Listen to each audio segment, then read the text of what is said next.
And we've got some breaking news coming in right at the top of our coverage starting 11 a.m. this morning. Russia has declared a brief, limited ceasefire in 3 cities of Ukraine right now. The ceasefire will be active in areas of the capital Kyiv, the eastern city of Mariupol, Kharkiv, which is the second largest city, and Sumy from 12:30 p.m. Indian Standard Time today to allow for evacuation of civilians. These 4 cities are concentrated with the maximum number of civilians, including Indian students, awaiting evacuation. It comes as a huge success to Indian diplomatic efforts, as Prime Minister Modi had recently appealed to Russia and President Putin to announce a ceasefire to allow the safe evacuation of Indian civilians. Remember, last week an Indian student, Naveen Shekharappa, had lost his life in Russian shelling in the city of Kharkiv, and now a major boost to Indian diplomacy and Indian pressure on Russia, with Russia now announcing a ceasefire in 4 cities. This is going to be okay. I want to bring in a voice from Moscow on this breaking story. Elnar Bainazarov is a well-known journalist joining us live from Moscow. Elnar, good to see you. Good morning. Thank you for being with me here on India Today. Some respite that we're breaking to our viewers right now, Elnar, that the Russian government has announced a ceasefire in 4 key cities to allow for the evacuation of civilians. This comes on the back of repeated requests from India. We know that Indian Prime Minister had spoken to President Putin as many as 2 times so far, and this appears to be in the wake of those specific requests because of Indian students in these cities. So a ceasefire called in parts of Kyiv, Kharkiv, and most importantly the city called Sumy, which is close to the Russian border, to allow for evacuations. Yes, as we know from news report, it's just breaking news that since 10 a.m. Ukrainian time, the ceasefire began, and this ceasefire was like the maximum of the diplomatic efforts which were taken by some prominent politicians around the world, among them the Prime Minister Narendra Modi and the President of France, Emmanuel Macron, who has spoken to Mr. Vladimir Putin yesterday. And also we have to include the efforts of the Turkish President Recep Tayyip Erdogan and the Prime Minister of Israel, Naftali Bennett. These politicians had their phone conversations with Vladimir Putin yesterday as well. And what do we know exactly is that the Russian National Military Center announced that this time the evacuation, these humanitarian corridors, would be under control, under video surveillance by the drones, which fly over the cities of Kharkiv, Kyiv, Sumy, and Mariupol in the south of Ukraine. And what do we know is that last week the Russian Ministry of Defense, according to some sources quoted by the Interfax Russian media news agency, some provocations among foreign students were preparing by Ukrainian nationalists in the city of Sumy, where more than 1,000 Indian students and students from all other countries are studying. So this means that this evacuation, these humanitarian corridors, we hope they would not be disrupted this time, neither by Ukrainian nor by Russian side. Ukrainian side denies these accusations that these efforts of humanitarian corridors disruption were taken by Ukrainian side. So Ukrainian side claims that it were Russians who were not letting people to escape the cities. So we don't know which party is lying, and we just have to trust to what the ministries of defense of these respectful countries have claimed. No, you're absolutely right, Elnar. There are a lot of claims and counterclaims. Each side says the other is not respecting that ceasefire. I know exactly what you mean, because we had government representatives from both sides on our channel yesterday, and it was exactly that. It was that a ceasefire had been called, but the other side was not meeting it. Do you have a sense, Elnar, of whether this ceasefire is going to be for a specific period of time? A couple of days ago, a ceasefire was called in the cities of Volnovakha and Mariupol, for about 6 hours. Is this going to be similar? Do we know that? we don't know the exact time of this ceasefire, but I think it would be the whole day. But Yeah. you know, we know that, for example, in city of Mariupol, according to the International Red Cross, more than 200,000 people are still living and in need of immediate evacuation because city of Mariupol has been blocked from all the sides, and there is no electricity and no water and no food actually in the city. The same dire situation is in the suburbs of Kyiv, in city of Irpin and cities of Bucha, according to the Ministry of Defense of Ukraine, which had its meeting, its briefing today morning. They announced that in city of Irpin, the situation is very eerie and dire conditions because people who are currently under the siege by Russians have no electricity, have no water, and have no heat because still in Ukraine and Russia it's rather cold. Today we have like just +1 and +2 degrees. Yes. It's roughly cold here, and the same is in Ukrainian's capital Kyiv. So I guess this evacuation is really needed for these cities of Irpin and cities of Mariupol.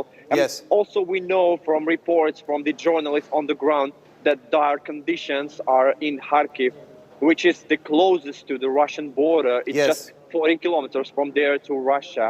And we know that this city is already under siege by Russians, but some corridors are still left for the citizens to left. And mother of friend of mine was residing there in Kharkov. And according to my friend, her mother was able to escape 3 days ago on the train from Kharkiv. Yes. So we don't know, we can't confirm that trains are still operating from Kharkiv, which is the second largest city of Ukraine with population over 1 million. But we don't know that evacuation of citizens without any fire from both sides is urgently needed. And the same urges we have heard from the International Red Cross, which is the only international organization which we can trust in this situation. Okay, Elnar, thank you very much for speaking to us. Big breaking story here on India Today. We will come back to you in a short while to get more of a perspective on what's happening. But the big breaking story right now, Elnar telling us that it's likely to be, even though no time has been stipulated, it's likely to be a day-long ceasefire in 4 cities. Extremely important step that's been taken by Russia on the back of pressure requests from India that it is unacceptable that Indian students are being, jeopardized, their lives and safety is being jeopardized as a result of the combat hostilities in many of the cities of Ukraine. Poulomi Saha continues to be with us. She's broken this story here on India Today. Poulomi, President Putin and Prime Minister Modi will be speaking very soon. I think it's going to be the 3rd time that they will be speaking in the last few days since the crisis began. But very, very big move. It looks like Russia, correct me if I'm wrong, Poulomi, but it looks like Russia has specifically announced this ceasefire in the wake of an Indian request. India has said it is unacceptable to us that our citizens are being, endangered there because of the firing. And the choice of cities where these ceasefires have been announced suggests that this is in the wake of Indian pressure on Moscow.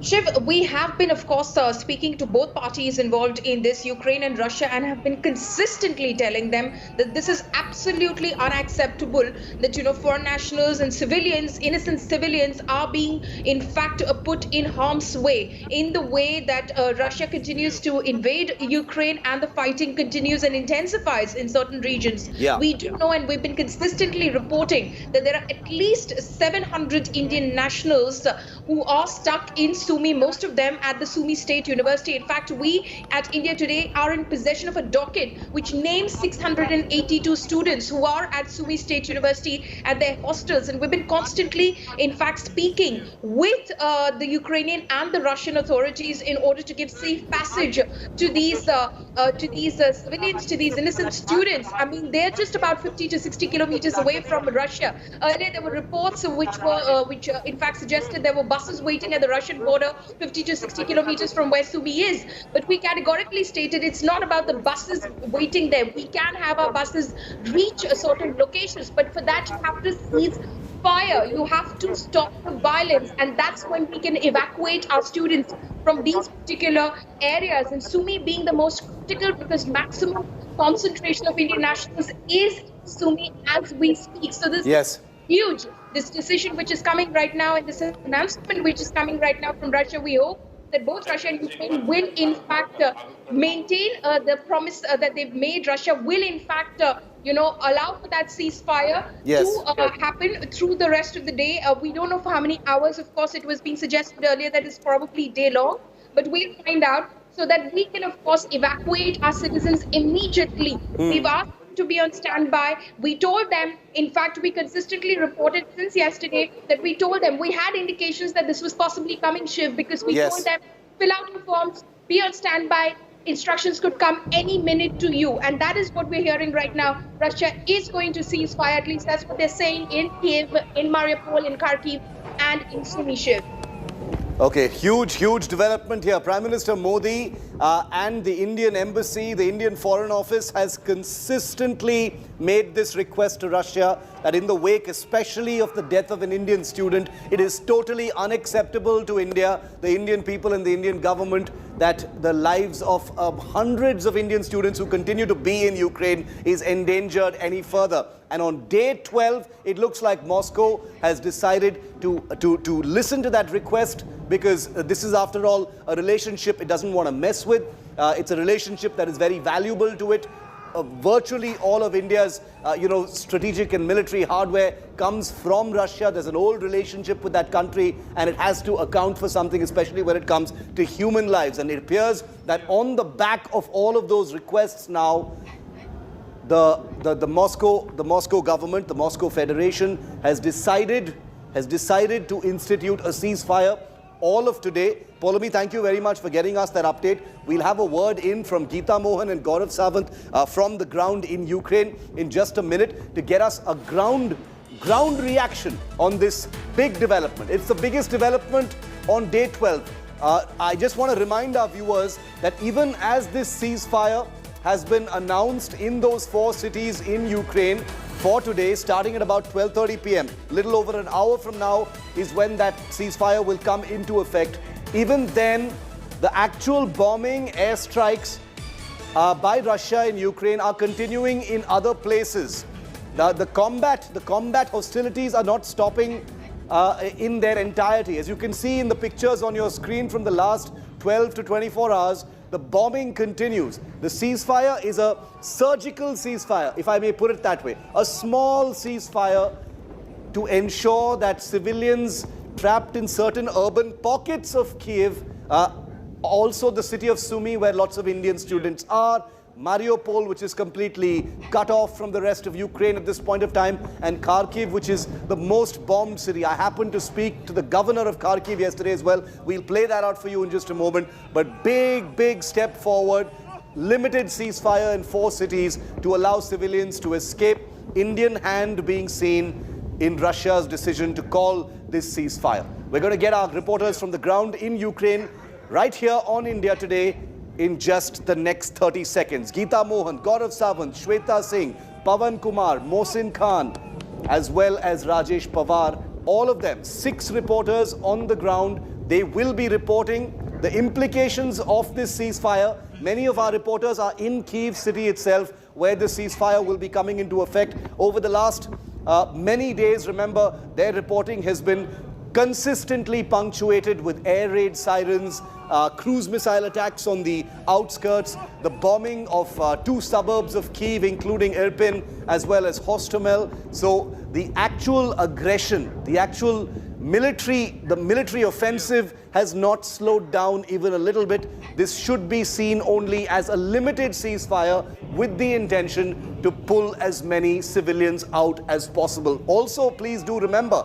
that ceasefires also allow, at a time when there are huge claims and counterclaims being made by both sides, Russia has consistently accused Ukraine and Ukraine's president of goading civilians into becoming human shields against the Russian military. It's something of a narrative that is built up.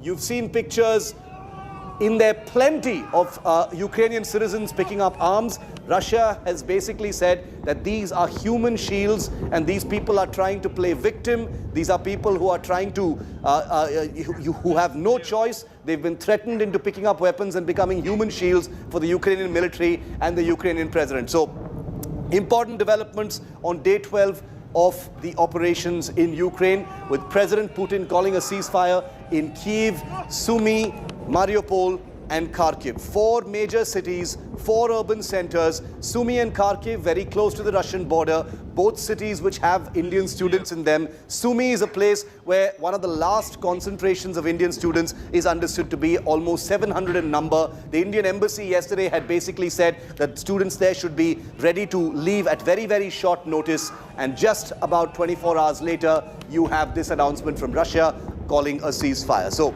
there's no exaggeration to say, there might be people who will scoff at what I'm going to say, but this is true. This is an Indian hand. An Indian hand is very, very visible in Russia calling this ceasefire today. Let's call a spade a spade. India has interests in Ukraine right now. There's a great deal of pressure on the Indian government to pull its students out safely, especially after one student had tragically lost his life last week, Naveen Shekarappa from Karnataka, and with the story intensifying, with voices coming in from Sumy of Indian students desperate, to be pulled out and pulled to safety.